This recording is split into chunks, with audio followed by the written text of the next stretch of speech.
This podcast is powered by the pros at Paschal Air Plumbing and Electric. Arkansas owned, Arkansas operated. GoPaschal.com. I'm going to go off script, which will make my staff nervous. 3 points of recognition this morning. I've often thought we should have a media hustle award, but I'm not really confident in what behavior that may encourage. So I want to give my first shout out to George Somerville, who I was interacting with on Twitter. College Football Chaps podcast, getting here from London. So George, you're first. Second is a guy named Ben Burnell, I think, who captured me for the first interview of SEC Football Media Days yesterday in Utica, New York, right at the finish line of a 15K, which is a new level of hustle, being tracked with your race results. And the third would go to Nick Saban, who apparently was denied access because he didn't have his credential this morning and had to go back to his room. So we teach those lessons quickly. It's great for us, though, to be here in Dallas, Texas for the SEC's 2024 version of Football Media Days.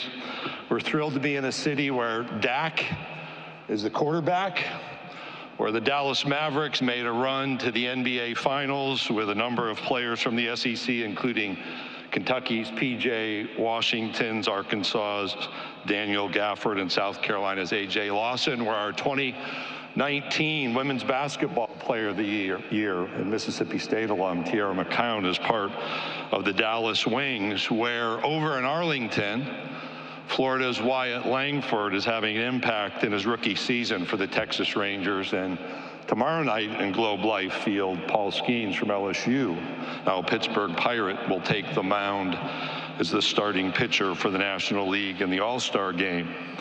To build my local credibility, back in 1991, I was here in Dallas for a set of meetings. I was with Bobby Williams, who's now the athletics director at Sam Houston State University, and we said, hey, you want to go out to Arlington Stadium? Those of you who are locals will remember Arlington Stadium, before the ballpark and before Globe Life Field.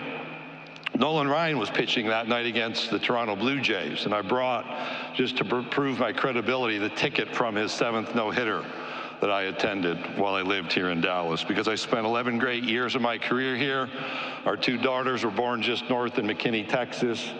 I occupied offices along North Central Expressway when I worked for the Southland Conference, and it's great to be back in Texas representing the 16 universities of the Southeastern Conference, and following a video that began with words like Billy Cannon running, Manning rolling, Manning looking. It was Archie Manning back in 1969 in Legion Field on a game, the first televised Saturday night game we had on ABC. It's Larry Munson yelling for Lindsey Scott. It's a statement that here, history runs deep. And then you saw Pat, as in Pat Summitt, and Perry, as in Perry Wallace, and Goose Givens shooting over Duke in the 1978 Final Four. And you heard 3 words: passion, rivalry, family.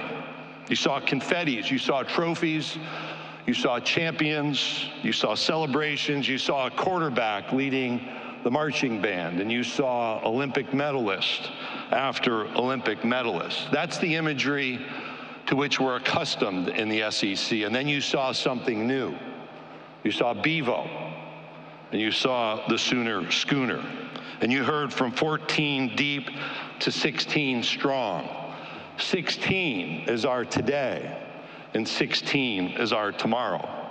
Those 16 universities represent a currently enrolled student body of right at 500,000, a global network of 5 million living alums and former students, direct local economic and state impact exceeding $100 billion annually, a number that will continue to grow. And the innovative nature of these universities has caused us in the Southeastern Conference, through the collective campus work, to be the first collegiate athletic conference to convene an artificial intelligence consortium. That's already creating research and collaboration and programming partnerships, including a faculty education program about how you manage artificial intelligence in the university learning environment. We've already engaged over 1,000 of our faculty and education around that important topic, a new topic, an emerging topic in which we intend to lead as campuses. We also gather Thursday here at Football Media Days to hear from a panel labeled Artificial Intelligence in Sports panel that takes place, and I encourage you to join in that opportunity. And staying in the technology sector with the changes taking place in college football, I'm pleased to acknowledge that as we explore new ways to use technology in our competitive experience and competitive experiences and to advance the sport of football, we're proud to work with Apple to introduce iPads for sideline use during the upcoming football season to elevate the performance of our student athletes. You know, the college football rule change that's gone into effect this fall permits teams to use this video resource, and the large multi-touch display of an iPad combined with its amazing performance and incredible portability, I know has benefited me on a daily basis, and it makes it the ideal solution for our coaches and student athletes to use in-game video efficiently. The now 16 athletic programs in the SEC last year earned 11 total national championships. The SEC is the only conference to participate in every one of the 4-team college football playoffs. For the 18th consecutive year, we led all leagues with the most NFL players drafted at 59. We're excited about this year's College Football Hall of Fame inductees that include Kentucky's Tim Couch, Arkansas's Dan Hampton, Alabama's Antonio Langham, and Texas A&M's Kevin Smith. And we're pleased to celebrate with new member, University of Oklahoma, the induction of Dewey Selman, who's both an Oklahoma legend and the father of Mississippi State University Athletic Director Zach Selman. In the NBA playoffs that I mentioned a moment ago, players who had played on SEC teams were represented in a greater number than any other conference with 49. 1/3 of this year's WNBA All-Star roster are from the SEC. For the 2024 Major League Baseball season, we had 88 players on opening day rosters, and yesterday saw 20 players taken in this year's Major League Baseball draft. You're probably tired of hearing me say it, but those numbers are the most of any conference. For the 25th straight year, we led the nation in football attendance. For the 28th consecutive year, we led the nation in college baseball attendance, having 8 of the top 10 attendance leaders in 2024. Our softball already led the nation in attendance, nearly doubling the next closest conference. The same is true in women's gymnastics. And one of the growth sports for us, women's soccer, led in both average and total attendance during the 2023 season across the country. We're also proud to have finished yet again with another SEC versus SEC College World Series championship final this year. It was Tennessee and Texas A&M, the 6th overall SEC versus SEC baseball final, the 3rd in the past 4 years, but if you adjust our membership, and remember, it was Oklahoma and Ole Miss a few years ago, SEC teams have been consistently filling the national championship series. There's a total of 21 times across all sports where a national championship, like women's tennis this year between Georgia and Texas A&M, involved 2 SEC teams. When we look ahead to the Paris Olympic Games, there are a total of 270 Olympians with SEC ties. 85 will populate the Team USA roster. 42 of those U.S. Olympians are returning Olympic competitors, and 43 will be first-time Olympians. And we will have every one of our 16 universities represented on the U.S. Olympic roster. And that roster in U.S. track and field includes 35% of that roster being comprised of representatives from SEC universities. In swimming and diving, it's 37% of that roster. And we will have representatives on all 4 of the U.S. Olympic basketball teams, the men's basketball 5-on-5 team, the women's basketball 5-on-5 team, and the same in both the men's and women's 3-on-3 teams. But let's go back for a moment to our opening video. And while I'd rather talk about all-stars and champions and Olympians, I want to focus on some words you probably missed. We said in that video that was used to celebrate the additions of Oklahoma and Texas as new members just a few weeks ago, that it's time to update. It's time to update your expectations for what college athletics can be. And many of you have written or opined about this being a unique time for college athletics. Time for movement, obviously, and a time of change. And we as leaders are responsible for navigating what really are, for us in college sports, uncharted waters of change. And we're doing so at a time when the pressures to recruit, to win, to draw people in are just as high as they've ever been. But we've added a set of external factors. The litigation that presses in, state-level legislation, conversations with Congress, and the emergence of the next great idea that is sold or pitched as something that will quickly and fully resolve the issues currently faced in college sports. But the reality is there is no easy button we can just go push to resolve the issues we face. And there's no magic pill. And any time you go through a reset, it is difficult. This past Saturday evening, we were reminded of the stress and divisiveness that's present in our nation, well beyond any playing field. We know that elections are fundamental in these United States of America, and none of us are expected to all agree on how votes should be cast. In fact, probably most of us try to avoid those conversations at family gatherings. We'd rather talk about the weather, talk about how the kids or the grandkids are doing in school, where somebody's going on vacation, or maybe who's going to win the game on the upcoming Saturday. When you attend one of those games on Saturday and you look around, you see Democrats and you see Republicans. You see liberals and conservatives. You see those who work in a white-collar setting and those who work in a blue-collar setting. You see young and old, families and individuals, people from every religious background, every demographic range in this nation. And this sidebar is not about politics. It's actually about what we do on Saturday, that comfortable point of conversation at those family gatherings. These remarks are about the ability of people to come together even when there are differences. And on Saturdays in this country, for decade after decade, people come together. We actually need more of what we do in college sports. And in college sports, and in college football in particular, we know, there's an opponent on the field, and spread across a stadium, there's apparel from the opposing teams, one dominant, one in the minority. But in those stadiums, I've stood with sometimes 100,000 or more to sing the national anthem, sometimes thinking that the entire stadium is actually participating. I've joined in those stadiums as you watch maybe a Chinook helicopter fly over, a B-2 bomber, or an F-22, just amazed. And then celebrated a little bit later in the game when during a break we stop and we bring the flight crew onto the field and celebrate them for their service. I've heard the absolute silence in a crowd of thousands of people revved up and ready to go, who stand for a moment to honor someone we've lost.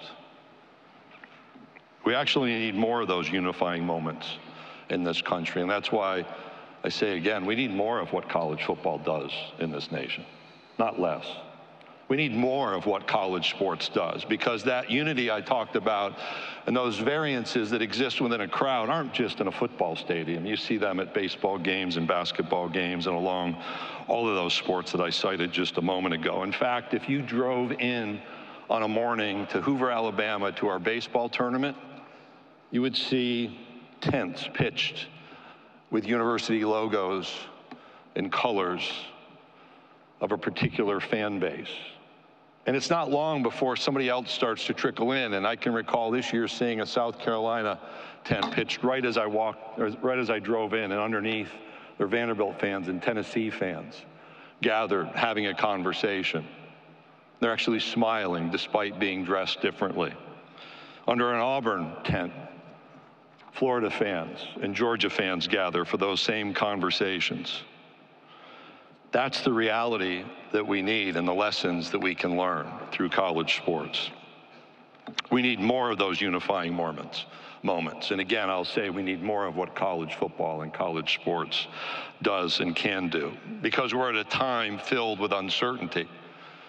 And that exists in our culture in a big picture, and it exists in college sports. On May 23rd, the plaintiffs, in a set of lawsuits along with the NCAA, the ACC, the Big Ten, Big 12, SEC, and Pac-12 announced agreement on terms of a settlement related to a set of lawsuits. And while that agreement does not resolve every issue, and it is not a finish line, it does provide an opportunity for us to move forward in modernizing important elements of college sports. There's a lot of work still to be done. There's work to finalize the full terms of a settlement agreement. Beyond just terms is the hard work of implementing the outcome of that agreement. We are literally working to make what would normally be a decade's worth of change in a matter of months. We're not in a world either where we're allowed to focus on just one issue or even one small set of issues at any particular time. As you know, there are other lawsuits. We have state attorneys general that have engaged in lawsuits against the NCAA. We have state legislatures continuing to enact or change laws that govern how we conduct college athletics. There are outside ideas that come from those apparently associated with private equity firms, professional leagues, search firms, former executives from leading media companies who want to insert their thinking. We have new wave entrepreneurs who want to be in on the so-called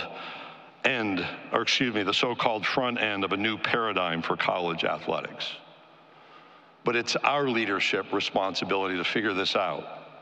And in a moment, I'm going to repeat some things I've repeated in past years. And you could rightly, potentially say, well, there he goes again. But you know what? Change doesn't happen in an instant.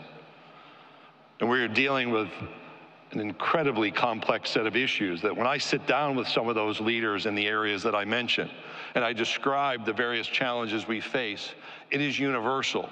Whether it's a professional league commissioner, a member of Congress, a high-level attorney, at some point they'll look at me and say, that's the most complicated situation I've ever heard. That's why there's no easy button. But we have the responsibility on our university campuses to constantly be evaluating and exploring the best partnerships and innovations that protect the collective interests of our universities while also tackling new legal and political realities.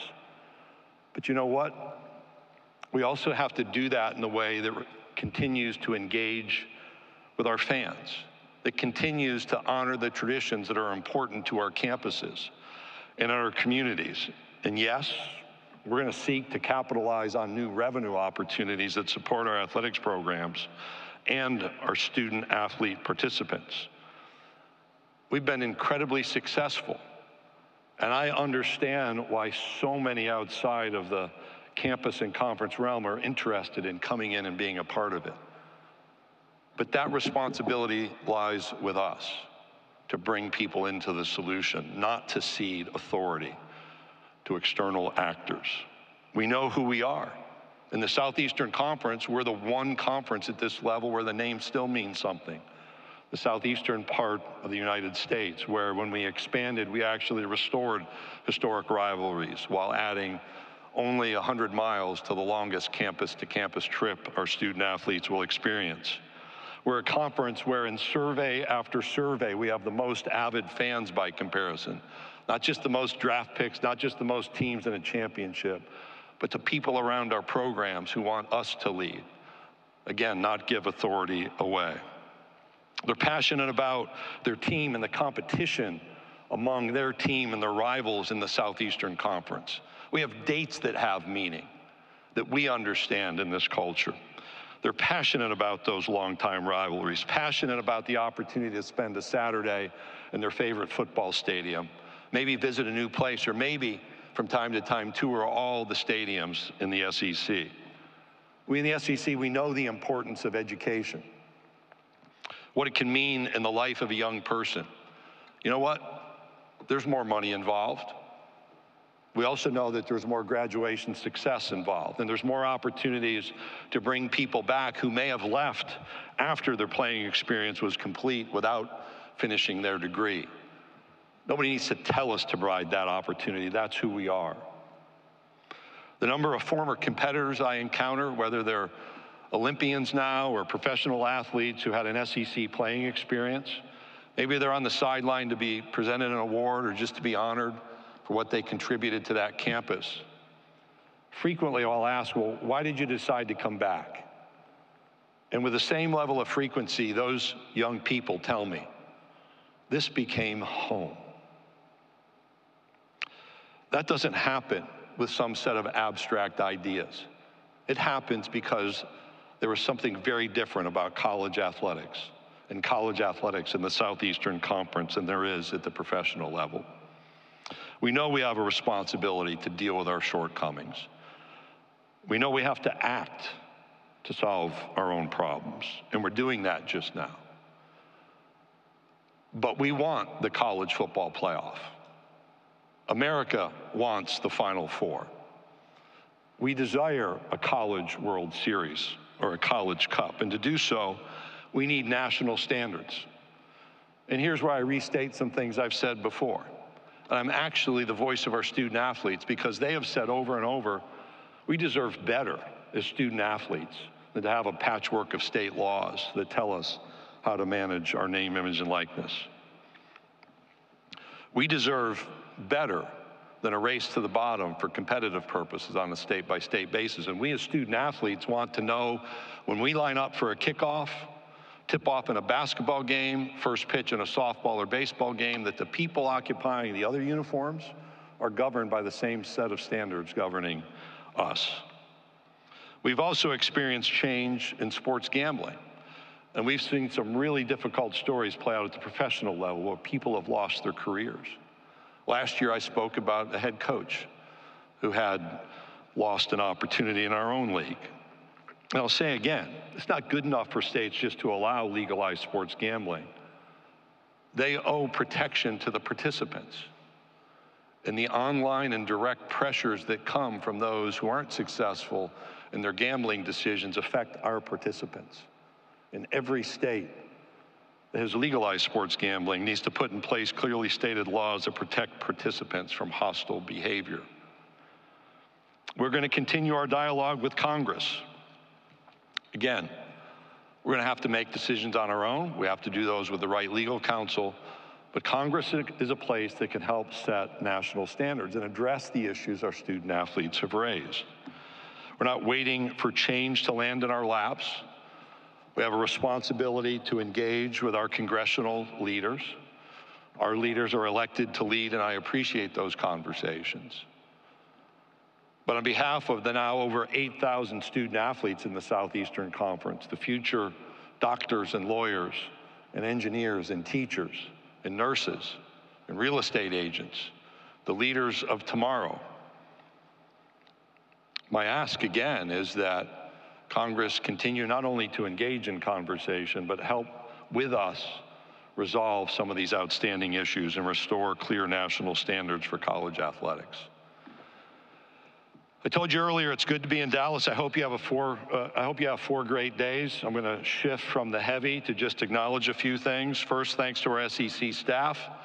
You have no idea. You don't just show up and make this work. We're a great group of volunteers that want to make sure you have a successful and productive 4 days, so please ask if we can be of help. When you move these events around, it's not done often. We were the first. We've done it the most. We appreciate some of our local hosts here. The Goodyear Cotton Bowl, Rick Baker's leadership and friendship, Michael Conradi, Marty McGinnis, and others on that staff. Since we're in Dallas, and I referenced my Southland Conference days, I began a long time ago flying Southwest Airlines, and Southwest is housed here, and we announced that they are the official airline of the Southeastern Conference last week. Recognize and thank them. We appreciate the Dallas Sports Commission and the leadership of Monica Paul, their help to get us here, but also how we light up the skyline with the SEC theme throughout the week. the Omni Dallas and Guadalupe Ruta, Courtney Roy, and the entire team here. Also Anthony Travel and John Anthony for actually securing us a location. I'm also going to announce a little bit of news. It's a little bit of news. We've moved around from Birmingham to Atlanta to Nashville and now Dallas. And in 2025, we're going to return to Atlanta in the College Football Hall of Fame with our football media days. I also want to say thank you to Regions Bank, who is a year-long sponsor, but the sponsor of our media days. They also played a key role in something called SEC Startup. I promise you, I'm almost at the end, so I'll catch you on this one. This is a competitive business pitch competition among our student athletes who are the future entrepreneurs. They make a presentation and a pitch competition with their business concepts presented and reviewed by a panel of judges. It will be shown on a program tonight on the SEC Network at 7 Eastern, SEC Startups Debut. It includes student-athlete entrepreneurs from Auburn, Florida, Missouri, and Oklahoma, 7 p.m. Eastern Time on the SEC Network. We're about to jump into questions. I'm going to go back and say there's a lot that's happening. There's a lot that could cause us to say, wow, where's the hope in this? Where's the finish line? I actually sometimes think finish lines are too much of a focus because we have to look to the future. And as much as there may be that's viewed as problematic, those successes I mentioned just scratch the surface. We haven't told a lot of individual stories, but they're there. And I'm optimistic about our future because I get to spend time with the leaders in the Southeastern Conference, the leaders today and the young people who will be leaders tomorrow, which is why through all of this change, I'm convinced our best days are still ahead. So thank you for being here. If you're in Dallas and Kevin Trainer's here, you know it's a big event. And so Kevin is going to help guide us through our question and answer period. Thank you, Commissioner. If you do have a question, please raise your hand. We do ask that you give your name and affiliation before asking your question. I have Grant, Dylan, and Dinah who will get us a microphone. Commissioner, we're going to start over here to our left, about midway back. I guess we should have written them on a card and I could have called on you, but we're a little bit more open, so here you go. This works. Thanks, Greg. Matt Houston, WFAA. Can you expand on why we're in Dallas today and what makes the communities along the I-35 corridor from Austin to Norman a cultural fit for the SEC? A few things. One, we actually made an effort to move here in 2018 with Media Days, thought that Dallas might be the right first place. We have an incredible alumni population in the Metroplex, and we did some research on that back to 2018. I didn't have to go back and conduct that research. Again, it's one of the most accessible cities in the country. The variety of ways you can travel here allows you to run a 15K in Utica, New York, and be here for dinner by the end of a Sunday, like I did yesterday. Our move in 2018 was a recognition that we had moved west with Missouri and Texas A&M, with the border states in Arkansas and Louisiana with LSU, made it sense not just to be at one. If we're going to be at more than one location, how do you touch the perimeters? We had a basketball tournament in St. Louis, Missouri, back in 2018, if I have my dates right, and so we were used to that movement. We've had 3 years to prepare for expansion, which is, I think, a record long time. And as we went through the expansion, that made Western events more and more important for us. And we pretty quickly decided to move Media Days. We looked at Houston, looked at Dallas, were the two that were our biggest focus. Here, the transition from Norman to Columbia, Missouri, Fayetteville, Arkansas, College Station, Austin, Texas, that movement's really easy. And we are a big part of Texas. Texas is a big part of us now. I've always seen coaches traveling here during my own travel. We've had a bowl game affiliation here for a long, long time, and all of those relationships combined to make it the right move for us. And I encourage you to have fun fitting that into a small soundbite. Commissioner will go right in front of us in the middle aisle. Hey, Greg. Connor O'Gara, Saturday Down South. I know there's been probably a lot more important things with college athletics, but I was curious if there's a plan for an SEC tiebreaker system now that there's no divisions to be able to settle an SEC championship. Yes, in fact, we had our athletics directors on a video conference Thursday where we provided an update. It is a lengthy plan, consolidated around, I think, 8 principles. We go back to our athletics directors at their next video conference. It's about 2 weeks away. We can finalize that anytime between now and the start of the season. We have an annual in-person meeting where any of the little pieces that have been identified for review can be refined and finalized. So absolutely. Commissioner, we'll go over to your right. Dennis along the aisle. Greg, Dennis Dodd, CBS Sports. Certainly the House settlement as proposed for the next 10 years limits some legal liability. But USA Today recently reported in the last 10 years, the NCAA has incurred $433 million in legal expenses alone.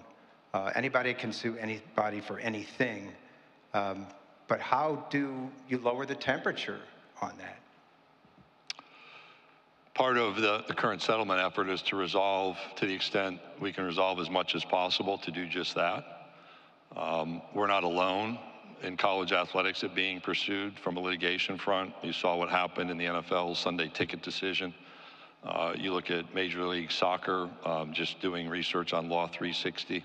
You can see the existing open lawsuits there. We clearly have had to think differently, and you can see that happening as decisions are made on policy. An element of the question is how much authority can be managed at a national level through the NCAA. That's clearly what's under full scrutiny. What can be managed at the conference level? If it's less nationally, how do you actually have Final Fours in college football playoffs if everybody's to have a different set of rules?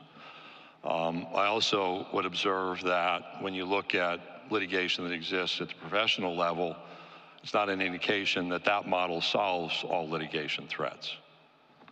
The simple observation is we live in a litigious society, and we have to continue to make wise decisions informed by legal counsel and be prepared to defend those decisions that are made. Lastly, we're dealing with historic change. And again, people have written over time they should have changed sooner. The reality is, whether you take that opinion or not, the change is happening now. Okay, we'll go all the way in the far back left. Hey, Greg. Bruce Marshall from WHBQ in Memphis. Maybe I should get this to Jim Phillips at DC next week. But how closely are you following Florida State and Clemson's challenge to the ACC deal? And if they succeed, what sort of ramifications do you see for the entire college sports landscape? Could you repeat that real question? We had you breaking up for just a bit. Yeah, hold up a little. Yeah, I think I got it. So the question is, how closely do I monitor what's happening in the ACC? Yes, yes. And then what are the implications? I pay attention. As I said, we're focused on our 16. I've said before at media days, I'm not a recruiter. My job is to make sure we meet the standard of excellence that we have for ourselves on a daily basis. That attracts interest. It's done that with the 2 universities that we've added this year. They're not the only phone calls I've ever had, but I'm not involved in recruitment. Our presidents have been clear that I am not going to entangle us in litigation around expansion. And so I pay attention, but I'm not engaged in those conversations. In fact, as I understand, the issue is agreements have been signed and decisions have been made among a conference, and the question is, are those going to be honored as they were established? And apparently that's for a court to decide now. The broader implications, obviously, if things change, then there's a new level of uncertainty. It already creates speculation that I think is counterproductive, but I don't spend an enormous amount of my time thinking about it. I certainly don't spend any time engaged in that recruiting activity because we're focused on our 16, and I want to be respectful of the difficulty that's currently faced with that issue, that set of issues within the ACC, and my colleague, Jim Phillips. Hey, Commissioner, we'll go over to our far right, over on the far aisle on the right. Spencer McLaughlin, Locked On Podcast Network. You mentioned the regionality of the SEC and the name still meaning something to this conference. Can you ever see a college sports landscape in which you would feel like branching out of the southeastern part of the United States with your conference membership would be beneficial? We're focused on our 16, period. You've seen how we've made decisions over the last decade plus for contiguous states to join. I think that's incredibly wise and provides remarkable strength. And I'm not going to guess about what happens next. Okay, we'll go right in front of me, Commissioner, here on the front row. Andrea Adelson, ESPN. As a follow-up to that, Greg, I think you said 16 is our today and 16 is our tomorrow in your opening remarks. I just wanted to clarify, tomorrow, does that just simply mean tomorrow, or is that a long-term future tomorrow? So the last three questions are part of the reality, which is I've responded now 3 times where our focus lies. Our focus is on our 16 members. I have a responsibility to pay attention, and I'm certainly not going to fuel speculation on what happens next. We can certainly remain at 16 for a long, long time and be incredibly successful. Okay, we'll go right in front of you to the right, right in front of the front near aisle. Yes, Commissioner Sankey, this is Drew DeArmond, WZZN Radio, Huntsville, Alabama. You worked with him throughout your entire career as commissioner on the other side of the headset with Coach Nick Saban.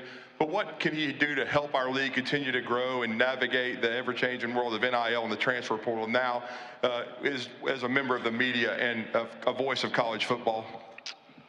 What can Nick do? Well, help us avoid rat poison would be the first on the list. He and I spoke, it was a couple days after the announcement of his retirement, and I think one of Nick's observations, I think it's fine to share, is the ability to be influential in a different role outside of coaching. He and I probably dealt with, well, you're doing this because Nick thinks it's competitively favorable. One of the things I found over time is Nick, in many ways, uniquely thought ahead on issues. Provided really deep and clear insight. And he and I have had any number of conversations over, this is my 10th year as commissioner, but I've been in the SEC for 23 years, and but for the 2 years he was with the Dolphins, we're in conversation throughout those couple of decades. So I think he can bring that clarity. I think he can bring an understanding that even I don't have dealing with these issues on the front lines as a head football coach, and I know he brings a love of the game overall to an analysis. And so I have seen him engage in conversations already in a big picture problem-solving way, and I hope that will continue. And he can evaluate my performance, since he's sitting in the room listening, my performance in answering that question. Commissioner, go right in front of me, 3 rows back, Barry. Barry Trammell, Tulsa World. Greg, you clearly knew a lot about Oklahoma and Texas 3 years ago when they agreed to come into the league. Learned a lot about them since then. What did you learn about them with your 2 visits to Norman and Austin in the last couple of weeks? So the Austin visit was June 30th. The first on my priority list is don't be the last speaker between a crowd of thousands and Pitbull's performance. So that was a non-advantageous position, and we won't let that happen again. In both places, you saw the passion for their programs play out, and then in individual interactions while I walked around campus, either running on Sunday morning in Austin or Monday morning in Norman with a logo on and people doing a double take. It was fun to see in those communities displays of the SEC logo. At a leadership level, to have deep conversation about what the decision means for each campus, and me talking about what it means for the conference. I learned more about drone shows than I thought I would know, given the performances at both places. And I learned that both clearly meet what one of our athletics directors called the "it just means more" test. So that avid fan base that I spoke of earlier, that is in backward-looking surveys, Both Oklahoma and Texas bring that same type of avid fan base to a set of peer universities and peer athletic programs. I also learned it's hot in a tuxedo in Norman, Oklahoma on a football field late at night in July. Okay, we'll go back in the center section, same area. It's right behind you. Kirk? Kirk Bowles from the Houston Chronicle. Texas liked to think it ran things in the Big 12. I was curious what you would state as far as your expectation of Texas' influence and impact on the playing fields and in the boardroom. I actually think I just answered that to Barry, that both are now part of a conference with peer athletic programs and peer universities. So they'll fit, and we'll fit together as 16. Okay, we'll go over here to our right. Commissioner, over on the right-hand side. Yeah. Hey, Commissioner. Steve Moulton. Which side of it? There we go. Yep. Right here. WZZN in Huntsville. I heard you in Destin mention that there's no better time to be a college athlete than right now. But I do wonder, from talking to college athletes, what are their biggest concerns or issues that you hear from the players themselves? What are the biggest issues? So I walked through some of them. One, that they dislike this notion of every state having a different set of rules around how name, image, and likeness is conducted. They dislike lining up in contests and not having an understanding that those on the other side are held to the same standards. Whether you want to believe it or not, they're not looking to be employees, and we've had pretty free-flowing conversations with them about what that may mean on what's perceived as a positive side and maybe the more problematic side.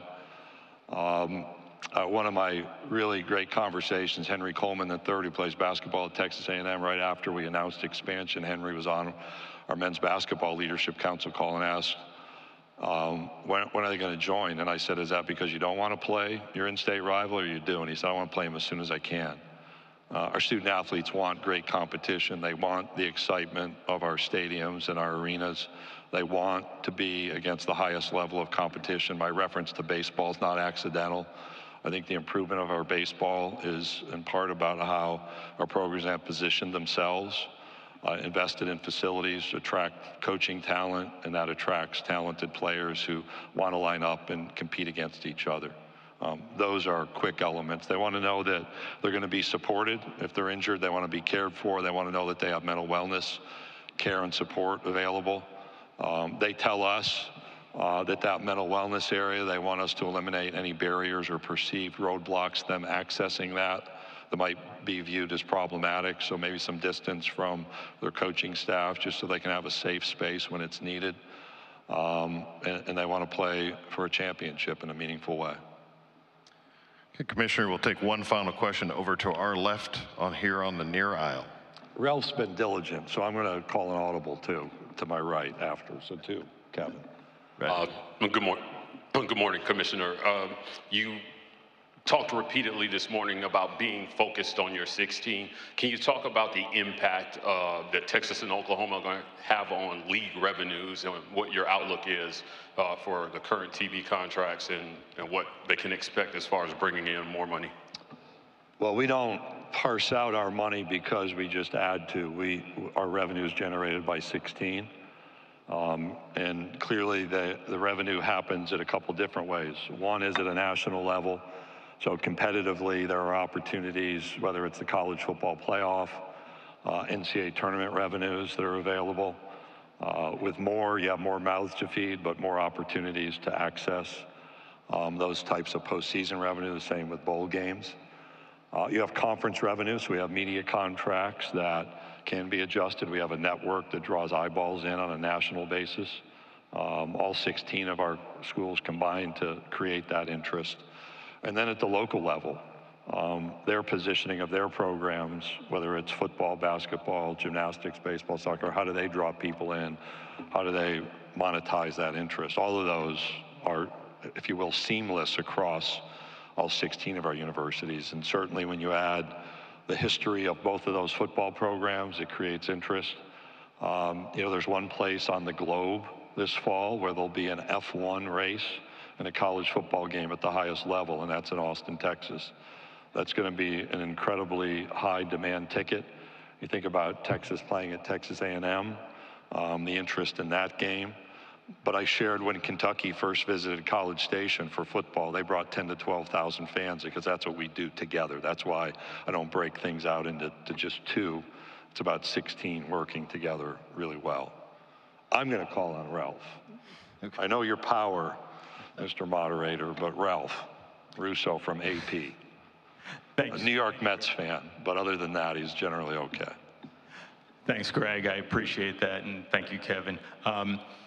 Talked a lot about college sports needing to take control of its future and not necessarily allow others to dictate, but there's also been so much talk about how you need help from Congress to get this under control. So how do you balance those two things? Like, we can't do this alone, but we also have to do it alone. We also have to be the masters of our future. Well, I don't think it's just do it alone. So let's just take a step back. So the first hurdle that you look back that has to be overcome, and this goes back 30, 40 years, is the system was perceived as working very well. Young people came in, they had opportunities, there were certainly problems. Things changed, the money changed, societal expectations changed, and adaptation was slow. But part of the adaptation was slow is higher education can be slow to adapt, so that's not unique on our campuses. It may be different in society. Again, it was also, whether you look back in Monday morning quarterback, right or wrong, the system worked pretty well. Provided those Olympians, those opportunities for people who wanted to go pro in sports and those who didn't want to go pro in sports to learn and gain an education. A lot of first generation points of entry. So those were all seen as valuable. When we've walked through conversations, so back to the fall of 2015 with our presidents and chancellors, I probably didn't recognize that there are 5 fields of play the way I do now. And this is the illustration, Ralph, that I don't think we can do this alone. The 5 fields of play are the courts. We have to be there because of litigation. The second is Congress. We're active in that conversation because you talk about national standards. The third is at the state level. So even in our footprint, could you normalize or standardize state legislation or among our 12 states now to support that equitable competition our student athletes are asking to be a part of? The fourth is at the conference and campus level. How do we make decisions? And then the fifth is the NCAA. Now, if you could create the right kind of linkages between all 5, there's a perfect outcome. I can't ignore any of those 5. I can't work on 4. That doesn't mean all 5 have to work together to provide a path forward. We may have to do elements of that at conference levels, given the scrutiny we're under.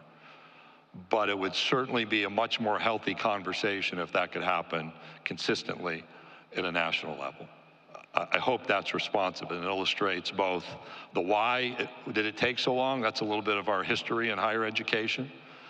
It was perceived as working well, plenty of criticism that it didn't. We've clearly adapted. You just think about the changes in the last 10 years for getting the outcome of the current settlement. There's a lot of things different around college sports. And that informs why I take the position there's no better time, yet we still have work to do.